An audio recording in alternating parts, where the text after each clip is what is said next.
Puji Tuhan, tidak terasa kita sudah memasuki bulan Desember Bapak Ibu. Artinya kita sudah memasuki masa Natal ya, di mana kita mengingat kelahiran Yesus sebagai Tuhan dan juru selamat dalam kehidupan kita. Dan hari ini saya rindu untuk membagikan kebenaran firman Tuhan yang akan mengajar kita bagaimana kita menyambut kehadiran Yesus. Bagaimana kita menyambut kedatangan Yesus di masa Natal ini. Kita akan melihat nats kita terlebih dahulu dalam Matius pasal yang kedua, ayat 1 sampai ayat yang kedua dan 11 sampai 12. Saya berharap semuanya bisa menyimak dengan baik. Amin Bapak Ibu. Anak-anak biarkan masuk ke ruang sekolah minggu. Orang tua tetap fokus dengar firman. Ya, jangan keluar masuk ruang ibadah. Dan yang terpenting HP hanya untuk catat khotbah dan buka Alkitab. Ya, tolong CCTV belakang diaktifkan. Kalau ada yang tertangkap kamera, scroll, chat dan lain-lain, ya besok HP-nya saya sita kalau ibadah ya. Ya, Bapak Ibu, mari kita baca teks ini. Ya, 2, 3, sesudah Yesus dilahirkan di Betlehem di tanah Yudea, pada zaman Raja Herodes datanglah orang-orang Majus dari timur ke Yerusalem, lebih keras, dan bertanya-tanya, di manakah dia raja orang Yahudi yang baru dilahirkan itu? Kami melihat bintangnya di timur dan kami datang untuk menyembah dia. Maka masuklah mereka ke dalam rumah itu dan melihat anak itu bersama Maria ibunya. Lalu sujud menyembah dia. Mereka pun membuka tempat harta bendanya dan mempersembahkan persembahan kepadanya, yaitu emas, kemenyan, dan mur. Dan karena diperingatkan dalam mimpi supaya jangan kembali kepada Herodes, maka pulanglah mereka ke negerinya melalui jalan lain. Katakan amin. Nah Bapak Ibu, kita memperhatikan kisah orang Majus. Ketika mereka datang untuk mengunjungi Yesus yang lahir di Betlehem. Pada ayat yang pertama tadi dikatakan mereka datang dari timur ke Yerusalem. Ya, saya pernah menjelaskan siapa orang Majus ini. Orang Majus dalam bahasa Yunaninya adalah magos, ya, adalah orang bijak. Dan dalam terjemahan bahasa Inggris orang Majus ini diartikan sebagai imam, ya, orang bijak dari Media Persia, dari Babilonia. Jadi mereka adalah orang-orang yang merupakan penasehat bagi Raja Persia pada saat itu, saudaraku. C.B. Williams dalam New Testament dia berkata bahwa orang Majus itu adalah orang yang memiliki kemampuan astronomi atau perbintangan, ya. Dan karena itu mereka berkata, kami telah melihat bintangnya di timur. Nah saudara, hari ini kita akan belajar bagaimana cara orang Majus ini datang untuk menyambut Yesus yang lahir ya di hari Natal. Saudara, suatu kali ada guru sekolah minggu, dia berkata kepada murid-muridnya dan berkata, anak-anak, di perayaan Natal ini kita akan melakukan sesuatu buat Tuhan. Mau nggak? Mau ibu, gitu kan. Lalu bu guru ini berkata, anak-anak pada tanggal 25 Desember besok persiapkan kado buat Tuhan Yesus. Apa yang terbaik yang kamu bisa kasih buat Tuhan Yesus, bungkus itu dengan kertas yang bagus, dengan rapi dan letakkan di bawah pohon Natal di sana. Lalu tibalah hari yang ditunggu-tunggu dan anak-anak datang membawa kado, ditaruh di bawah pohon Natal, ya. Lalu ibu guru sekolah minggu ini melihat dan setelah semuanya terkumpul mulai dibuka, karena itu juga untuk dibagikan kepada orang-orang yang membutuhkan. Ada yang bawa boneka, ya. Ada yang bawa jam tangan anak-anak. Ada yang bawa alat tulis, Alkitab, kipas angin kecil, dan sebagainya. Dan setelah semuanya dibuka dan hampir selesai, ternyata guru sekolah minggu ini baru sadar ternyata ada satu kotak yang tertinggal di ujung. Kotak ini gak terlalu bagus karena dibungkus dengan kertas koran. Dan ketika guru ini datang untuk membuka kotak yang agak besar ini, dia kaget karena tiba-tiba ada kepala nongol dari dalam dus itu. Ternyata ada seorang anak yang di dalam dus itu. Dan dia berkata, "Bu guru, saya ini bukan dari keluarga yang mampu, saya ini dari keluarga yang enggak punya. Saya bingung mau kasih apa, saya enggak punya uang buat beli kado yang dibawa buat Tuhan Yesus. Tetapi saya ingin memberikan yang terbaik buat Tuhan Yesus. Karena itu saya memberikan hidup saya persembahkan buat Tuhan Yesus." Saudara, orang Majus, mereka datang dari jauh, dari tempat yang sangat jauh untuk menyambut Yesus, Sang Raja yang lahir di Betlehem. Bukan hanya harta, emas, kemenyan, dan mur yang diberikan. Ya, saya pernah menjelaskan dalam satu kali khotbah bahwa emas, kemenyan, dan mur ini memiliki pengertian. Emas itu berbicara pemberian untuk raja.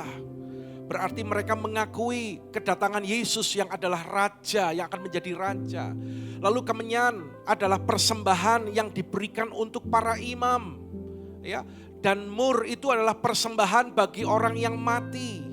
Artinya mereka mengerti bahwa Yesus akan mati untuk menebus dosa manusia. Bukan hanya emas, kemenyan, dan mur atau harta yang diberikan, tetapi orang Majus ini juga memberikan seluruh hidupnya.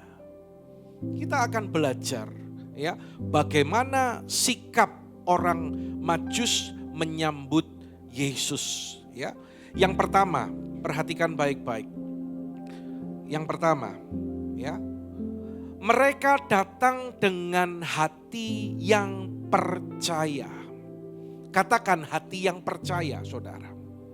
Ya, ayat ini berkata bahwa mereka datang dari timur dan bertanya-tanya di mana dia, raja orang Yahudi yang baru dilahirkan. Kami telah melihat bintangnya di timur. Orang Majus ini yakin bahwa Yesus yang dilahirkan itu akan menjadi raja, segala raja. Padahal tidak ada tanda-tanda yang terlihat pada saat itu. Yesus hanya seorang bayi biasa yang dilahirkan di sebuah kota atau desa yang kecil yaitu Betlehem. Yesus juga dilahirkan di keluarga yang sederhana, ya. Yusuf adalah seorang tukang kayu, bukan konglomerat, bukan orang kaya, saudaraku. Dilahirkan pun di kandang yang sangat hina, bukan di rumah sakit yang VIP, yang mewah, saudara. Kalau zaman sekarang, kalau orang punya duit, mau lahiran, tinggal pilih mau rumah sakit yang mana. Fasilitas lengkap, semuanya beres. Semuanya disediakan dengan baik. Tetapi Yesus lahir di kandang. Di kandang itu ada apa Bapak Ibu? Ada kambing. Di kandang itu ada apa? Ada domba. Di kandang itu ada apa? Ya mungkin ada ayam ya. Di kandang itu ada apa? Ada kotoran binatang. Ini menunjukkan kesederhanaan. Yesus lahir di tempat yang rendah. Dari sini saya melihat bagaimana orang Majus itu percaya. Dan mereka yakin bahwa bintang itu adalah alat yang dipakai oleh Allah untuk menuntun mereka datang kepada raja di atas segala raja. Saudara, mari kita pun belajar, jangan hidup dengan penglihatan jasmani kita. Amin Bapak Ibu. Tapi hiduplah dengan penglihatan imanmu, saudara. Ya. Jangan seperti orang dunia. Jangan seperti orang-orang yang tidak mengenal Allah. Hanya hidup dengan pengetahuan manusia. Hanya hidup dengan mata jasmaninya. Tetapi berdoa minta kepekaan dari Tuhan. Hidup dengan penglihatan imanmu. Jangan seperti Thomas. Katakan dulu kanan kiri. Jangan seperti Thomas. Anda tahu kan bagaimana Thomas? Thomas pernah bilang gini setelah Yesus bangkit dari kematian. Sebelum aku melihat bekas paku pada tangannya. Dan sebelum aku mencucukkan jariku ke dalam bekas paku itu. Dan mencucukkan tanganku ke dalam lambungnya. Sekali-kali aku tidak akan percaya. Nah, iman Thomas ini perlu bukti dulu. Ya. Padahal sebenarnya itu bukan iman. Iman itu adalah meskipun kita belum melihat, tapi percaya. Karena kita percaya kepada janji Tuhan. Amin saudaraku. Ya, jangan seperti Thomas. Apa-apa perlu bukti dulu. Apa-apa harus ngerti dulu. Kadang-kadang Tuhan mau kita melakukan firman, kita taat kepada Tuhan meskipun kita itu belum melihat dan belum mengerti, saudara. Mari belajarlah untuk percaya kepada Tuhan. Sangat penting untuk memiliki hati yang percaya. Di next sekali lagi, ya. Yesus pernah berkata, kata Yesus kepadanya, engkau telah melihat aku. Yesus pernah bilang gini, engkau telah melihat aku dan engkau percaya. Berbahagialah mereka yang tidak melihat, namun percaya. Ini terjadi juga dalam kisah perwira di Kapernaum. Ya. Dia datang kepada Yesus ya, dan minta supaya Yesus berdoa bagi hambanya yang sakit. Perwira Kapernaum ini luar biasa, saudara. Dia berkata, aku tidak layak menerima Tuhan di dalam rumahku. Katakan saja sepatah kata, maka hambaku itu akan sembuh. Saudara, apakah kita menjadi orang yang percaya kepada Tuhan? Natal datang. Tahun ini kita kembali akan menikmati perayaan Natal. Kita merayakan kelahiran Tuhan. Tapi apakah itu hanya menjadi sebuah rutinitas dan rutinitas belaka? Tapi di minggu yang pertama bulan Desember ini Tuhan sedang mengajar kita bahwa sikap hati yang benar untuk menyambut Yesus adalah milikilah hati yang percaya kepada Tuhan. Wanita yang pernah sakit pendarahan selama 12 tahun. Saya percaya ibu-ibu, kaum wanita yang hadir pagi hari ini, Anda adalah orang-orang yang paling dapat memahami situasi perempuan ini. Ya. Mungkin ada yang pernah mengalami yang namanya bleeding, pendarahan. Ibu Gembala pernah punya pengalaman ini ketika kami melayani di Kota Malang. Ya. Dan tiba-tiba terjadi pendarahan. Sampai kami itu bingung pas mau pulang ya. Sudah pesan travel dari Malang ke Surabaya dan lanjut flight pakai pesawat dari Surabaya ke Semarang. Ini gimana? Kalau di rumah kan aman, tapi ini di perjalanan bagaimana? Jadi di travel itu sebentar-sebentar mohon maaf minta izin berhenti di kamar kecil. Ya. Was-was, gak tenang. Dan blooding itu terus terjadi sampai akhirnya tibalah di Semarang dan saya langsung bawa istri saya ke rumah sakit Panti Wiloso pada saat itu. Ya.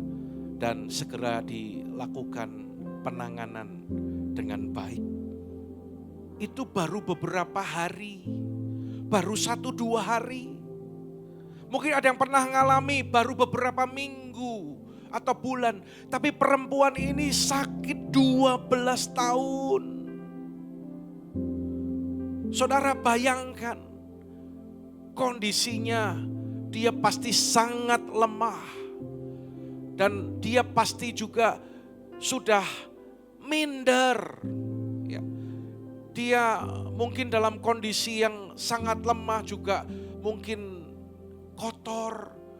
Tetapi ketika mendengar Yesus akan lewat di tempatnya, dia berkata, asal kujamah saja jubahnya, aku akan sembuh.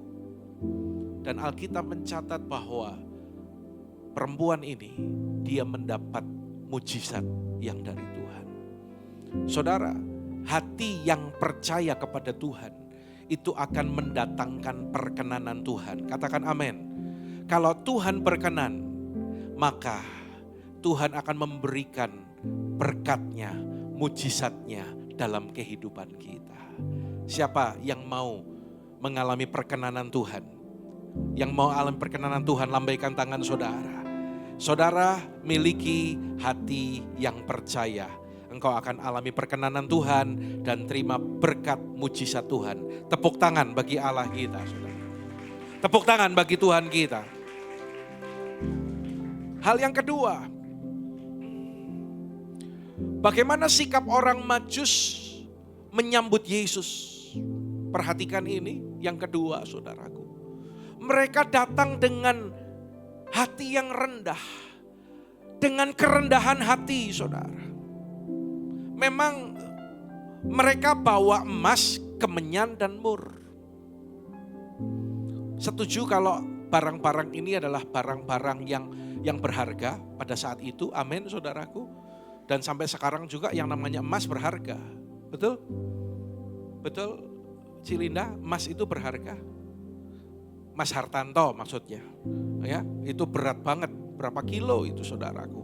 Ya, itu berapa puluh miliar itu kalau dihitung gitu ya. Saudara, bukan emas, kemenyan dan murnya loh saudara. Tapi perhatikan baik-baik. Mereka sujud. Orang sujud itu berarti dia merendahkan hati, merendahkan diri, mengakui Yesus adalah Raja.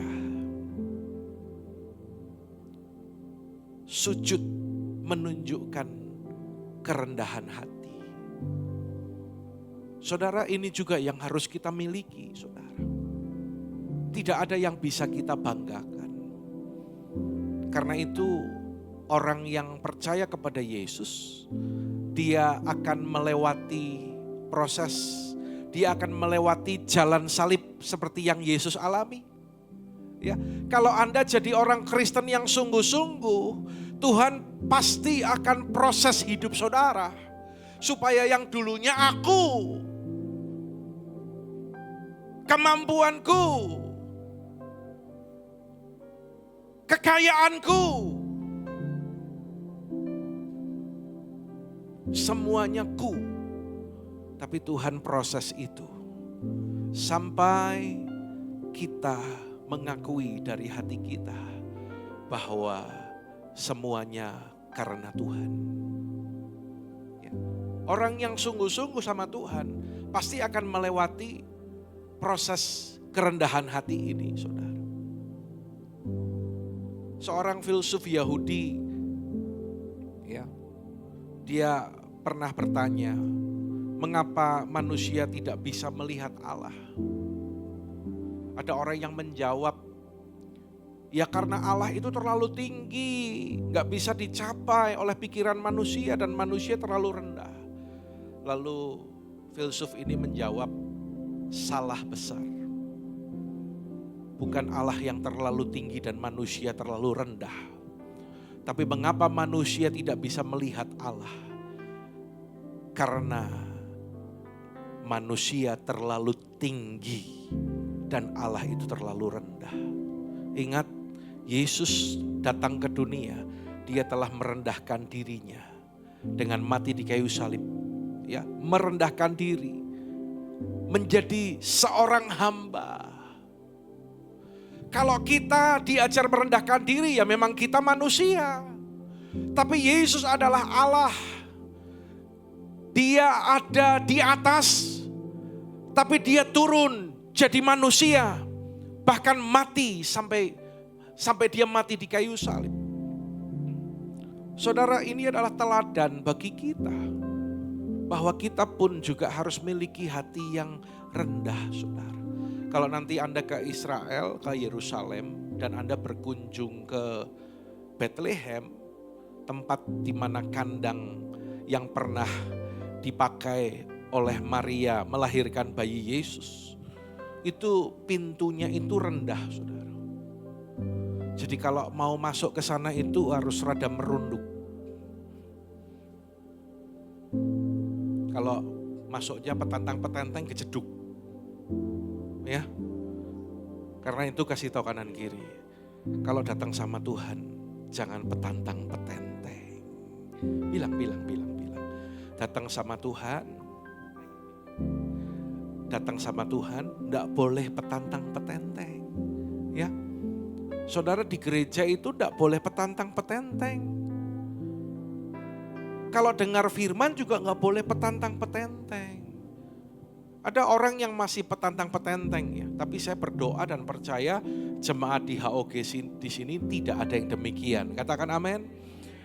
Ada orang yang ketika dengar khotbah dan satu bagian khotbah itu dia merasa menyinggung dirinya, langsung marah loh, saudara. Satu kali di sebuah gereja pernah ada orang yang selama itu menjadi donatur nyumbang gereja, tersinggung sama pendetanya. Repot ini. Anda tahu, minggu depannya pas mau kebaktian, dia pernah nyumbang alat musik sound system. Pas mau kebaktian pendetanya masuk gereja kaget. Sound system alat musik hilang semua, saudara. Terangkat ke atas mobil pick up maksudnya. Dibawa pergi lagi sama yang pernah ngasih. Nah itu sikap petantang petenteng yang saya maksudkan itu seperti itu. Ya, saudara, kita harus belajar untuk merendahkan hati kita. Doa minta sama Tuhan. Tuhan ajari aku untuk ngerti arti rendah hati itu seperti apa. Orang rendah hati itu bukan berarti gini loh. Kalau ketemu ya, mari. Orang lain ngomong keras-keras, dia ngomongnya pelan, ya toh. Terus dia nggak pernah ngomong keras-keras, atau kalau ketemu mari. Belum tentu. Ada orang yang gayanya mari tapi gampang tersinggung. Sebagai seorang hamba Tuhan, saya itu sudah banyak diajar sama Tuhan. Tersinggung saya ini sudah nggak ada, sudah habis. Ya. Disalahpahami, lakukan yang baik dikira melakukan hal yang gak baik. Kadang ada hal-hal yang tidak pernah saya lakukan, tapi itu dituduhkan kepada saya. Dianggap kalau lagi ngajarin jemaat, menabur, memberikan persepuluhan, dibilang pendetanya matre. Loh, itu kalau secara manusia sakit gak, saudara? Mungkin Anda belum tentu bisa nerima itu dengan baik-baik loh. Ya toh? Wong kadang ditegur firman sedikit aja, ada orang-orang yang tersinggung kok. Tapi enggak apa-apa Tuhan, sampai harga diri saya ini dihabisin enggak apa-apa. Beneran. Sekarang kalau ada orang berbuat apapun kepada saya sudah enggak akan tersinggung, saudara. Karena saya tahu, saya hanya memandang kepada Tuhan. Saudara miliki hati yang merendahkan hati di hadapan Tuhan. Saudara, jangan banggakan hal-hal yang fana di dunia ini. Anda mungkin punya simpanan, punya harta, punya rumah, punya aset, kalau nanti sebentar Tuhan datang, saya mau tanya, Anda bisa bungkus itu bawa masuk surga? Hah? Anda punya uang banyak, sementara di dunia ini sebenarnya Tuhan rindu hartamu itu bisa menopang pekerjaan Tuhan. Ya, bisa mengembangkan pelayanan lebih dahsyat lagi. Tetapi mungkin Anda simpen, Anda sayang-sayang. Tapi tentunya kalau untuk kebutuhan sendiri ya nggak sayang-sayang ya. Dan katakan 5 tahun lagi, ini contoh ya, saya tidak sedang bernubuat. Andai kata 5 tahun lagi Tuhan Yesus datang. Harta saudara bisa dibawa enggak? Loh, Anda nggak yakin kalau Tuhan mau datang menjemput kita? Wah, celaka ini kalau nggak yakin. Anda yakin sesuai dengan Alkitab katakan kalau suatu saat nanti ya di akhir zaman nanti, karena ini tanda-tanda kedatangan itu sudah terlihat, tandanya kedatangan Tuhan sudah sangat dekat. Amin saudaraku. Suatu saat Yesus akan datang, dia akan muncul di angkasa dan orang yang mati dalam Tuhan, kloter yang pertama, dia akan dibangkitkan dengan tubuh kemuliaan. Mereka yang orang-orang saleh yang udah mati dibangkitkan, diganti dengan tubuh kemuliaan. Kloter yang kedua, kita yang masih ada, masih hidup di dunia ini, kita diganti dengan tubuh kemuliaan. Dengan catatan, orang yang sungguh-sungguh dengan Tuhan. Kalau orang yang ibadah saja gak bisa komitmen, jangan berharap Anda diangkat sama Tuhan. Orang yang jadikan Yesus satu-satunya yang berharga dalam kehidupannya. Orang yang jadikan Yesus sebagai Tuhan, kurios, penguasa tunggal dalam hidupnya. Dan ketika Yesus datang di angkasa, kita berganti dengan tubuh kemuliaan. Saya berdoa, ini doa saya setiap hari. Tuhan, setiap jemaatmu di HOG yang Tuhan percayakan, semuanya akan terangkat. Amin saudaraku, berikan tepuk tangan bagi Allah kita.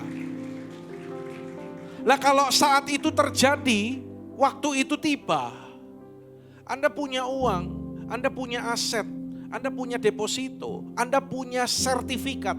Saya mau tanya, dibawa apa ditinggal? Nanti hilang loh, diambil orang. Jangan sampai berpikir gitu, emane-emane, engkau dijiko uang. Ini hasil kerjaku puluhan tahun, nanti diambil orang. Nah Tuhan bilang gini, ya sudah kamu turun lagi sana. Kalau mau berarti harta. Saya sedang memberikan satu wawasan kepada saudara. Ditinggal loh. Ditinggal semuanya. Itu kalau Tuhan datang. Atau yang kedua, kalau kita dipanggil Tuhan alias meninggal. Kita juga gak bisa bawa apa-apa. Ya.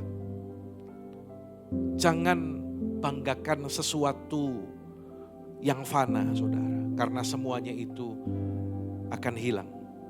Tapi bermegahlah karena Tuhan. Bermegahlah karena Tuhan. Coba di next. Nah saudara, seorang bernama Forrest Frank. Ya, Forrest Frank ini dia pernah menerima penghargaan, yaitu Dove Award. Forrest Frank ini dia adalah seorang yang melayani Tuhan, tapi sekaligus dia juga adalah seorang artis. Dan ketika menerima penghargaan ini, dia begitu bangga. Orang kan kejar pencapaian-pencapaian dunia ini tanpa sadar melebihi mengejar penghargaan yang dari Tuhan. Semua masih bersama-sama saya? Ingat, HP kalau lagi khotbah, lagi dengar firman hanya untuk apa? Hanya untuk apa? Hanya untuk catat khotbah dan buka Alkitab. Ya. Nah, saudara, hamba Tuhan sekaligus penyanyi ini, dia menerima award dan tidak lama setelah peristiwa itu terjadi, dia itu lagi main skateboard. Lalu gak tahu gimana kepleset jatuh. sampai tulang punggungnya lumbar 3 dan 4 itu patah, saudara. Itu sangat sakit dan sangat menyiksa dia. Tapi dalam waktu yang tidak terlalu lama, tiba-tiba ketika dia mengalami masa sakit itu, Tuhan itu banyak kasih pengertian, banyak ajari dia. Dan akhirnya Tuhan memberikan mujizat kesembuhan bagi orang ini. Dan melalui peristiwa itu, saudara, ia berjanji kepada Tuhan. Dia tidak mau lagi fokus kepada penghargaan yang dari dunia ini. Karena Tuhan kasih pengertian, piala atau penghargaan yang sesungguhnya itu adalah keselamatan kita di dalam Tuhan Yesus. Amin. Penghargaan yang sesungguhnya adalah nanti ketika nama kita kedapatan tercatat dalam kitab kehidupan di sorga dan kita memperoleh hidup yang kekal. Next, Yakobus 4 ayat yang ke-6 berkata, Allah menentang orang yang congkak tetapi mengasihani orang yang rendah hati. Mari saudara, kita semua perlu bertobat dan kita mau belajar untuk memiliki kerendahan hati dalam kehidupan kita. Tidak perlu nilai orang lain ya saudara, tapi firman ini bagi saya, bagi kita masing-masing. Katakan kanan kiri, nggak usah nilai orang lain. Firman Tuhan ini untuk saya, bilang gitu. Untuk saya, sekali lagi, untuk saya. Katakan amin. Tepuk tangan bagi Allah kita, saudara. Yang ketiga, dari sikap orang Majus ini ketika mereka datang menyembah Yesus, apa yang kita bisa pelajari, saudara? Yang ketiga, mereka datang dengan hati yang menyembah. Tadi mereka sujud, lalu mereka menyembah Dia. Saudara dengar baik-baik yang saya katakan ini, ya. Menyambut Yesus hanya bisa dilakukan dengan hati yang menyembah kepada Dia. Pastikan dalam setiap ibadah, ketika kita tahu ada hadirat Tuhan di tempat ini, Anda bawa hidupmu sujud menyembah kepada Dia. Orang Majus datang dari tempat yang jauh untuk mempersembahkan korban. Mereka bukan untuk mengharapkan sesuatu. Nanti setelah aku kasih emas, kemenyan dan mur, nanti mereka berharap sesuatu dari Yesus. Di masa sekarang kadang-kadang kalau ada petinggi, ada orang yang punya otoritas, punya jabatan, ya banyak orang deket-deket sama orang ini, saudara. Bawa sesuatu, ya. Kalau lagi hari raya bawa sesuatu dengan harapan apa? Jangan lupa nanti kalau aku butuh bantuan, bantu aku ya. Ya. Orang Majus tidak demikian. Tapi mereka dengan tulus ikhlas datang membawa persembahan mereka, membawa penyembahan mereka kepada Tuhan. Tulus ikhlas. Ini adalah ciri dari worship yang sejati kepada Tuhan, saudara. Mari tanya kepada diri kita masing-masing. Sekali lagi, firman bukan untuk menilai orang lain. Katakan amin. Tapi firman Tuhan hari ini untuk saya. Katakan untuk saya. Cek diri kita masing-masing. Apakah saudara melakukan ibadahmu? Apakah engkau melakukan pelayananmu dengan hati yang tulus? Karena mengasihi Tuhan. Untuk kemuliaan Tuhan. Atau ada orang-orang yang menganggap kalau aku rajin ibadah supaya masalahku ditolong Tuhan. Supaya aku diberkati Tuhan. Aku memberi supaya nanti aku makin kaya. Ini sikap hati yang tidak tulus. Memang ada janji Tuhan, orang yang menabur akan menuai. Memang ada janji Tuhan, orang yang memberi dia akan diberi. Tetapi itu bagiannya Tuhan. Bagian kita memberi, mempersembahkan sesuatu kepada Tuhan dengan sikap hati yang tulus, yaitu dengan sikap hati yang menyembah. Saudara, datanglah kepada Tuhan dan berkata, Tuhan, aku mau menyenangkan hatimu. Aku mau menyenangi. Tuhan, ku mau menyenangkan-Mu.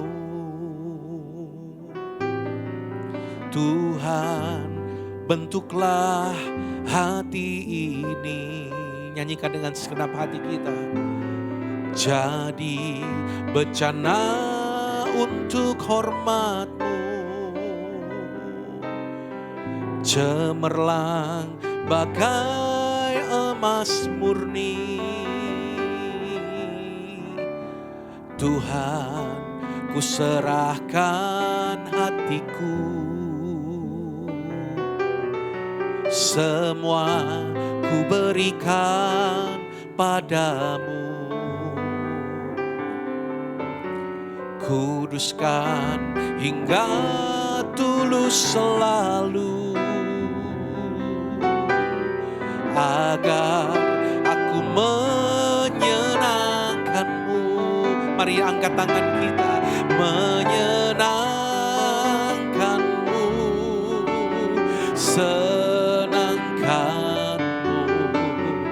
Hanya itu kerinduanku.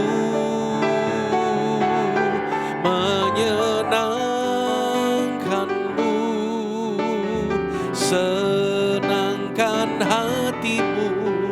Hanya itu kerinduanku.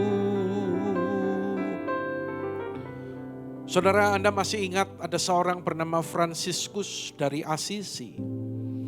Dia adalah seorang hamba Tuhan, dia dipanggil menjadi seorang pastor. Tetapi dia memiliki gaya hidup yang berbeda dari orang-orang di sekitarnya. Jadi ketika mereka ada di tempat mereka belajar, pada waktu istirahat orang-orang cari tempat yang tenang untuk tidur, untuk ngobrol dan sebagainya. Tetapi dia tidak lakukan itu. Dia cari tempat yang tenang dan dia datang kepada Tuhan untuk berdoa. Berminggu-minggu dia lakukan, berbulan-bulan dia lakukan. Sampai teman-temannya ini penasaran. Dia itu kok doa terus, kenapa ya? Kadang sampai nangis. Apa dia nyesel ya jadi pastor? Suatu kali temannya penasaran, deketin dia dan pengen nguping. Dia itu lagi doa apa? Ternyata setelah didengar, dia cuma bilang gini, Yesus, Yesus, Yesus. Dia cuma panggil nama Yesus dengan segenap hatinya. Sejak hari itu teman-temannya gak ada lagi yang berani godain dia. Dia cuma panggil nama Yesus, Yesus. Apa mungkin dia nyanyi lagu ini ya? Yesus, ku sembah Kau, sujud di hadapan. Nyanyikan dengan hatimu saudara. Keinginan dalam hidupku hanya untuk mari yang mengasihi Tuhan, yang mengasihi Tuhan, nyanyikan dengan sungguh. Yesus, dengan mengangkat tanganmu bagi dia, pandang kepada dia.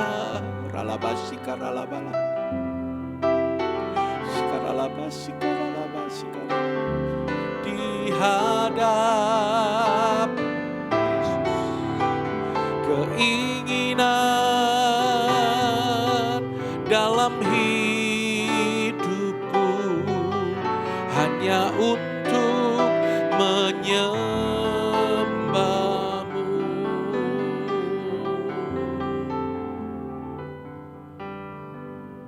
Saudara, kalau orang ditanya, pasti punya keinginan, pasti punya cita-cita. Tapi kerinduan Tuhan yang terbesar adalah agar kita menjadi pribadi yang mengasihi Dia. Amin, saudara. Menjadi orang yang menyenangkan hati Tuhan. Saudara, bahwa hidup kita terus menyembah. pujian, penyembahan harus menjadi gaya hidup kita. Next, seperti apa yang dilakukan oleh Paulus dan Silas ketika mereka dipenjara karena memberitakan Injil. Di tengah kesulitan, mereka tetap menyembah. Mereka menyembah. Mereka menyembah. Mereka menyembah di dalam penjara, dalam kondisi yang babak belur habis dikebukin. Mereka menyembah. Dan Tuhan hadir. Belenggu-belenggu penjara itu terlepas. Saudara, malaikat di sorga yang pertama itu adalah warrior. Ya, Anda ingat saya pernah sampaikan bagian ini, yaitu pejuang, Mikael. Ya, lalu yang kedua itu adalah waiter atau pelayan, itu adalah Gabriel. Apapun yang Tuhan suruh dia melakukan. Tapi ada malaikat Tuhan sebagai worshiper atau penyembah, yaitu Lucifer. Tapi Lucifer meninggikan diri dan dibuang oleh Tuhan dari sorga. Dan kini kitalah yang menduduki posisi ini sebagai penyembah-penyembahnya Tuhan. Katakan amin. Karena itu dalam Yohanes 4 ayat 23 dan 24 dikatakan, Bapa mencari penyembah-penyembah yang benar, yang menyembah Dia dalam roh dan kebenaran, saudara. Saudara, jadikan hidupmu sebagai penyembah-penyembah di hadapan Tuhan. Katakan selalu kepada Tuhan. Setiap hari sebelum Anda memulai hari. Jangan pikirin usaha dulu, jangan pikirin pekerjaan dulu. Saya tahu urusan saudara banyak. Saya tahu tanggung jawab Anda besar. Saya tahu pergumulan kita juga banyak. Tetapi ketika bangun, jangan mikirin dulu yang lain-lain. Tapi datang kepada Tuhan dan katakan, keinginan dalam hidupku hanya untuk yang mau katakan amin, yang mau katakan amin, yang mau berikan tepuk tangan bagi Allah kita. Saudara, ada satu cerita memberikan ilustrasi bagi kita. Suatu kali ada antrian panjang di sorga. Saya nggak tahu siapa, apakah Rasul Petrus yang jaga di pintu antrian itu. Yang pertama ada orang yang sangat kaya, yang selalu menjadi penyumbang gereja terbesar. Lalu Petrus bertanya, apa yang membuat kamu yakin kamu masuk sorga? Lalu orang itu menjawab, aku adalah donatur terbesar bagi gerejaku. Lalu Petrus membuka kitab kehidupan, mohon maaf, sumbanganmu memang besar, tapi namamu tidak ada di kitab kehidupan.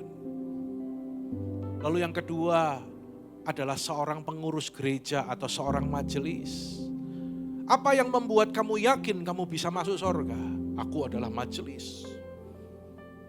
Aku dipilih untuk jadi majelis. Saudara, orang tuh bangga kalau disebut majelis.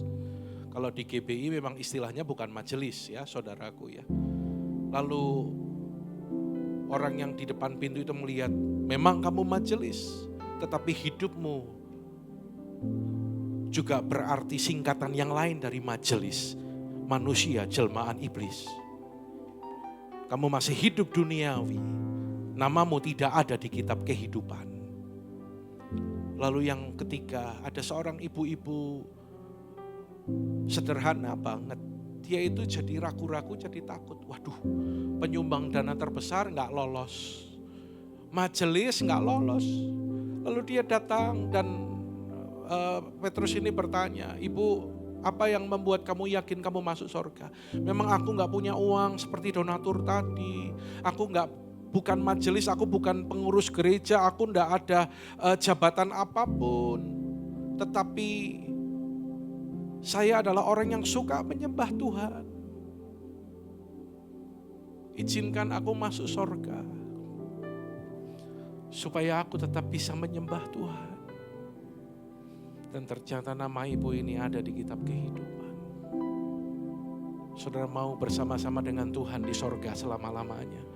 Jemaat HOG yang saya kasihi, apakah Anda mau ada di sorga selama-lamanya bersama dengan Tuhan, bersama saya? Yang mau lambaikan tangan saudara, miliki sikap hati yang menyembah kepada Tuhan. Tepuk tangan bagi Allah kita.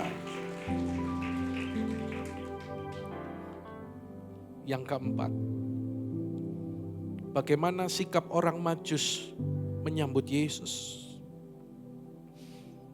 Mereka datang dengan hati yang berkemurahan. Mereka bawa emas, kemenyan, dan mur, saudara.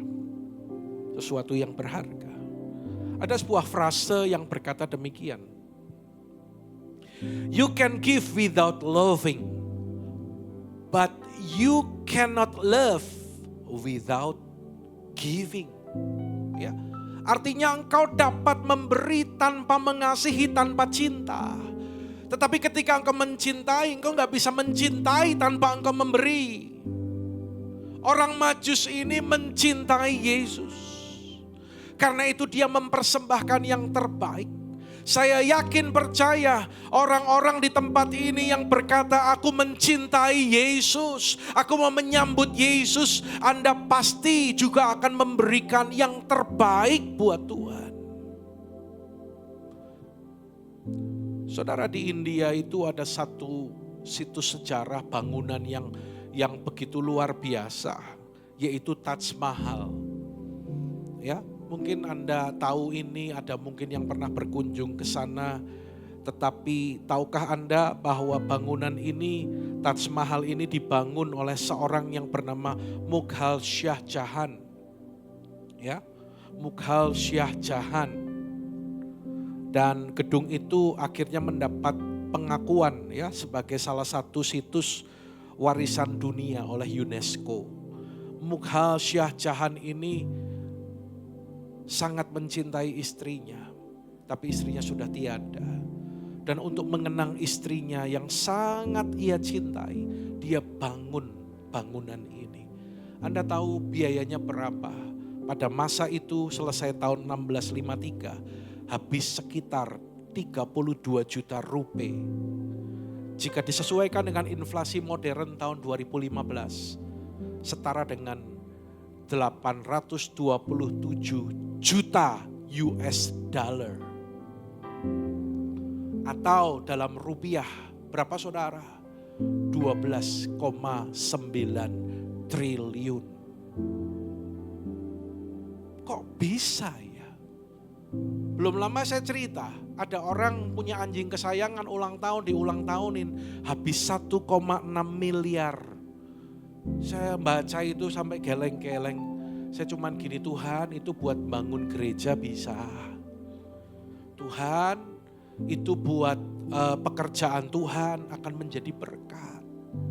Tapi karena dia cinta anjingnya kok, dan dia punya uangnya enggak apa-apa. Saudara, dari hal ini kita mau belajar. Dia bisa bangun bangunan yang begitu indah, yang luar biasa. Karena dia mencintai istrinya. Saudara, ingat next, kalau dia Allah kita, dia telah memberikan yang terbaik bagi kita. Karena begitu besar kasih Allah akan dunia ini, sehingga ia telah mengaruniakan anaknya yang tunggal, supaya barang siapa percaya kepadanya tidak binasa, melainkan beroleh hidup yang kekal. Katakan amin. Kalau Allah telah memberikan yang terbaik bagi kita, yaitu Yesus, Anda pasti akan memberi yang terbaik bagi Allah. Tidak usah diajarin, tidak perlu dibilangin. Orang yang sadar akan ayat ini, dia akan memberikan emas, kemenyan, dan mur. Artinya yang terbaik bagi Tuhan.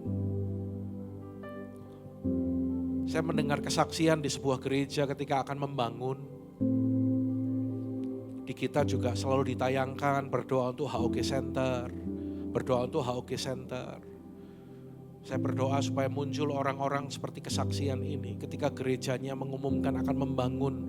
Ada seorang muda, dia bukan konglomerat saudara. Dia memang kaya tapi bukan kaya banget. Dan dia bilang gini, Pak Gembala, karena saya mengasihi Tuhan, saya mau menabur untuk benih awal pembangunan gereja. Oh, puji Tuhan, kata Pak Gembala. Berapa yang Anda mau beri? Saya memberikan 1 miliar. Kesaksian kedua, Ada 3 bersaudara, mereka masing-masing sudah punya usaha. Dan ketika mendengar gereja akan dibangun, mereka datang kepada pendetanya dan berkata, "Pak, kami sudah punya usaha masing-masing. Tetapi kami bertiga ini join, punya usaha bersama. Dan ketika tadi saya mendengar gereja mau membangun, gereja punya proyek, Pak. Kami ngambil keputusan bahwa keuntungan bersih usaha kami bersama bertiga ini selama 1 tahun kami persembahkan semuanya untuk pembangunan." Tepuk tangan bagi Allah kita, saudara. Kok kurang semangat tepuk tangannya? Tepuk tangan bagi Tuhan kita. Jumlahnya fantastis, saudara. Ya, saya mau bilang gini, orang yang mengasihi Tuhan, dia pasti akan memberi yang terbaik buat Tuhan. Amin, saudara. Kalau orang duniawi, orang-orang kaya, belum tentu. Karena yang saya lihat, orang makin kaya, itu makin pelit. Coba bilang kanan kiri, jangan gitu loh. Orang makin kaya itu makin pelit. Kalau tanpa hati yang mengasihi Tuhan, kok gak ada yang amin? Rada berat aminnya nih memang ya. Pak, berarti aku gak boleh kaya? Boleh. Ya, Anda bukan mau kaya. Karena kalau orang yang ingin kaya, firman Tuhan katakan akan terjatuh dalam berbagai pencobaan. Ya. Cinta uang. Tapi kalau Anda ditanya mau diberkati mau kaya mau. Tapi yang gak boleh itu cinta uang. Ya, cinta uang itu gimana?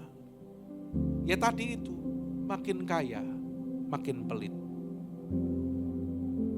Setiap kali perayaan Natal dari dulu, ini ada saksinya nih, para pengurus dari zaman purbakala. Di sini ada Cilinda, ada Kohar, ada Nova, ada Fuwei, ada beberapa yang lain juga. Kalau berbicara taburan saya nggak mau kalah besar sama mereka. Betul nggak Cilinda? Cuman gini ya nggak kelihatan. Suaranya diperdengarkan dong. Ya, saya itu hamba Tuhan. Saya itu nggak punya usaha. Tapi artinya kalau bicara kadar, persentase, saya nggak mau kalah baik dengan mereka. Ya, saya mau kasih yang terbaik buat Tuhan karena saya itu mengasihi Tuhan. Mari saudara belajar dari teladan orang Majus. Dan yang terakhir, sebentar kita akan akhiri. Hal yang kelima, sikap orang Majus ketika menyambut Yesus. Baca sama-sama dengan suara keras, 2-3. Mereka datang dengan hati yang taat. Sekali lagi lebih keras, mereka datang dengan hati yang taat. Ya. Karena diperingatkan dalam mimpi supaya jangan kembali kepada Herodes, maka pulanglah mereka ke negerinya melalui jalan lain. Jadi sebelumnya mereka itu sudah dapat pesan dari Raja Herodes. Kan mereka pertama itu cari ke istana dulu. Ya, saya pernah sampaikan dalam khotbah saya beberapa tahun yang lalu. Jadi mereka itu cari Yesus di tempat yang salah. Banyak juga orang Kristen cari Tuhan di tempat yang salah. Tapi setelah mereka mendapat mimpi, mendapat tuntunan, mereka mengerti tentang hal ini. Mereka melihat petunjuk yang Allah berikan dan mereka datang berjumpa dengan Yesus. Dan ketika diingatkan oleh Tuhan lewat mimpi, jangan balik lagi ke Herodes, tapi kamu harus pulang melalui jalan yang lain. Dan mereka taat. Karena itu mereka terhindar dari rencana jahat Herodes. Herodes marah karena dia merasa diperdaya oleh orang-orang Majus ini. Sampai akhirnya dia memerintahkan untuk membunuh semua anak di bawah 2 tahun. Saudara, kita mau bahas ini. Ya, hati yang taat. Hati yang taat. Saudara, Tuhan mau kita punya hati yang taat. Katakan amin. Jangan punya hati yang suka berontak, saudara. Jadi dengar firman, enak ndak enak, kalau memang itu kebenaran, terima dengan hati yang taat. Jangan kedepankan perasaanmu. Jangan kedepankan harga diri dan egomu. Ya. Firman Tuhan itu ya firman kebenaran. Mau itu enak, mau itu tidak enak, ya harus diterima. Oh, gak ada yang amin? Udah semangat nih ngomongnya. Saya belum pernah dengar Gilbert ngomong amin. Amin. Orang perbankan itu biasa gitu, amin. Ya, saudara, enak tidak enak, suka tidak suka, belajar untuk merespon firman dengan cara yang benar. Saya tunjukin nih ayat ini ya, lihat 1 Yohanes 5 ayat yang ketiga. Baca yuk dengan suara keras.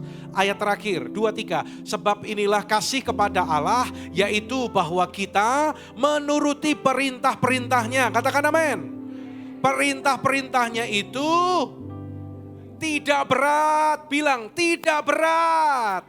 Orang yang lain bilang tidak berat. Ya.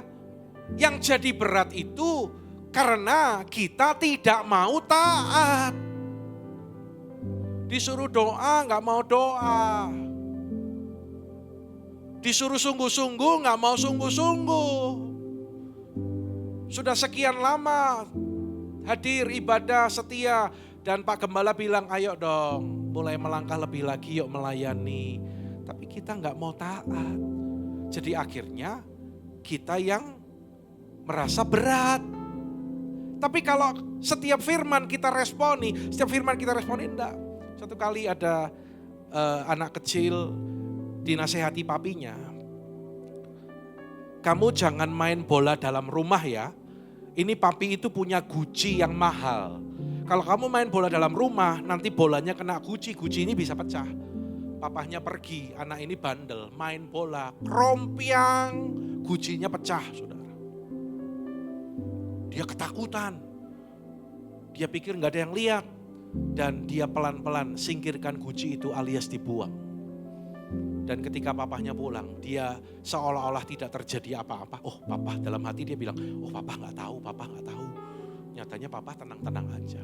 Tapi semenjak peristiwa itu, perhatikan baik-baik, hati anak ini gelisah karena dia menyimpan pelanggarannya kepada papahnya. Menyimpan kesalahannya itu. Gak tenang. Hidupnya jadi gak tenang. Sampai suatu kali pembantunya datang. Kamu mencahin guci ya? Ih, kok Bibi tahu? Awas lu jangan ngomong papa ya. Oke, gak akan ngomong papa. Asalkan kamu nurut apa yang saya katakan.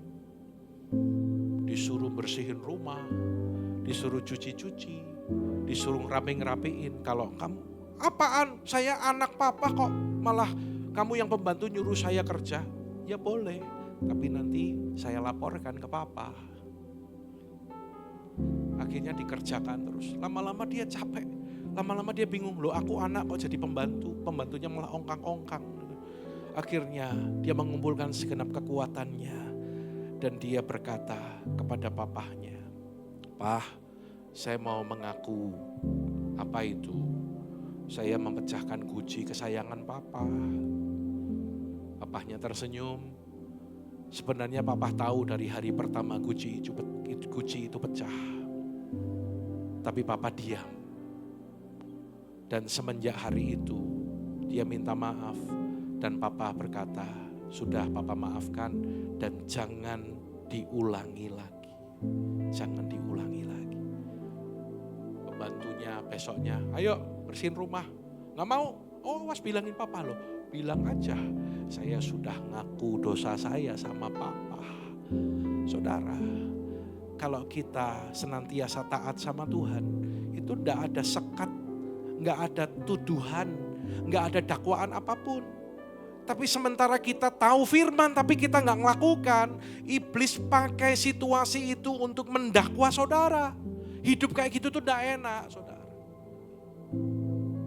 Ya, mari kita hidup dengan hati yang terbuka, dengan hati yang tenang, dengan hati yang penuh damai sejahtera. Kalau hatinya kemerungsung, hatinya banyak tekanan, pikirannya kemerungsung, banyak beban, maaf saudara hati-hati, bisa stroke. Ya, Jalani aja, ikut Tuhan ya sungguh-sungguh. Saya kan selalu bilang, kalau ikut Tuhan sungguh-sungguh. Kalau enggak sungguh-sungguh maaf, percuma. Anda percaya enggak yang saya ajarkan ini kebenaran? Anda percaya enggak yang saya ajarkan ini kebenaran? Kalau ikut Tuhan, sungguh-sungguh. Gaspol. Woi, gaspol. Ya, sungguh-sungguh. Next, ini slide terakhir nih. Baca yang keras. 2, 3. 1 on ketaatan. Mana suaranya? Saudara, saya siapin firman ini sampai kurang tidur, saudara. Karena itu tadi maaf saya agak terlambat. Saya kurang tidur, saya doa, minta hikmat, minta pengurapan. Tuhan, aku mau masak yang enak buat jemaat-Mu Tuhan. Supaya mereka datang dan pulang kenyang. Dan mereka menyambut Natal dengan sikap hati yang benar. Tepuk tangan bagi Allah kita. Baca yang keras yuk. 2, 3. 1 on. Ketaatan. Jauh lebih berharga daripada 1 ton doa. Artinya apa? Tindakan ketaatan yang kecil lebih bermakna dan bernilai daripada janji atau doa yang banyak namun tidak disertai tindakan. Yang mempunyai hati yang taat katakan amin. Tuhan punya upah. Tuhan punya reward khusus bagi orang-orang yang punya hati yang taat kepada Dia. Mari kita taat. Slide terakhir, sambut Yesus. Baca sama-sama dengan hati yang percaya, dengan kerendahan hati, dengan hati yang berkemurahan dan dengan hati yang taat. Tepuk tangan sekali lagi bagi Allah kita.